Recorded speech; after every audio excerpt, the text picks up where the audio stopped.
आखिर का देखिए माइग्रेन वर्ड तो हमने सुना है, लेकिन अधिकतर लोग जैसे एक नॉर्मल हेडेक होता है, नॉर्मल हेडेक मतलब अ, कि जो जैसे मुझे होता है सर, मैं अगर मॉर्निंग में चाय ना लूँ, तो मेरा पूरे दिन में हेडेक चालू हो जाएगा। बहुत बार हम स्क्रीन देखते हैं, हमें हेडेक शुरू हो जाता है। तो अधिकतर लोग इसको भी माइग्रेन समझते हैं। बहुत सारे कहते हैं कि मुझे माइग्रेन है। तो दोनों में क्या डिफरेंस है?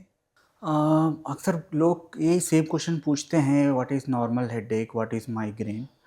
आपका जो कुछ क्वेश्चंस का आंसर्स लास्ट तक आपको मिल जाएगा। पहले नॉर्मल हेडेक जैसा कोई वर्ड है ही नहीं है। हेडेक साइंटिफिकली मेडिकली दो तरीक़ा से डिवाइड करते हैं, एक है प्राइमरी हेडेक, दो है सेकेंडरी हेडेक। प्राइमरी हेडेक में मोस्ट कॉमन हेडेक है स्ट्रेस हेडेक या टेंशन टाइप ऑफ हेडेक। कोई भी स्ट्रेस किसी तरीक़ा की होने दीजिए, फिज़िकल, साइकोलॉजिकल, इसमें कुछ लोगों को बार-बार हेडेक आ जाता है।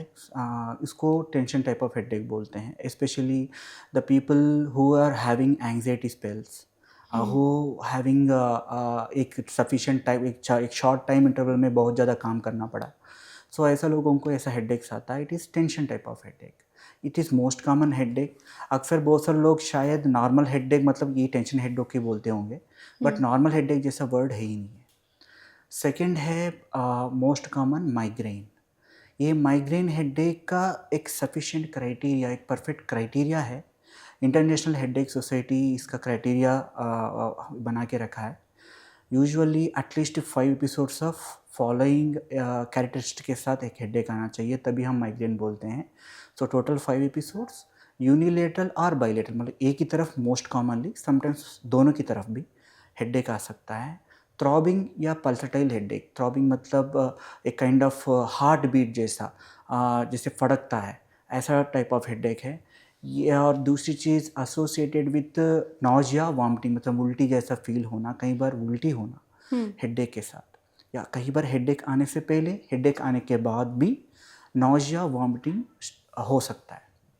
और इसके साथ टिपिकल फोटोफोबिया, फोनोफोबिया, ये डेफिनेशन में दिया है।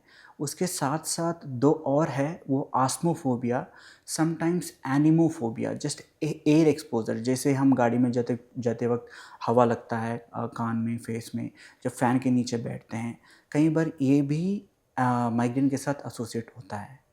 सो जब हेडेक आता है, कई बार these people can not do their routine work, अपना वर्क से देर विल बी अब्स्टिनेंस, मतलब काम नहीं कर पाएंगे। सो ये माइल्ड टू स्टार्टिंग में माइल्ड ही होगा, विच विथ ग्रेजुअल नेग्लिजेंस वो मॉडरेट सीवियर लेवल तक जाती है। कई बार इनिशियली पेन किलर से वो ठीक हो सकता है, बाद में पेन किलर्स का वो रिस्पॉन्ड नहीं करेगा। सो कोई भी typical migraine patient same history देता है, सर शुरुआत में बहुत कम था, बट अभी बढ़ती जा रही है, बढ़ती जा रही है। दो वो लोग ये भी बोलते हैं, इनडायरेक्टली मैं इंग्लिश में बता रहा हूँ, but their explanation gives you 3 points.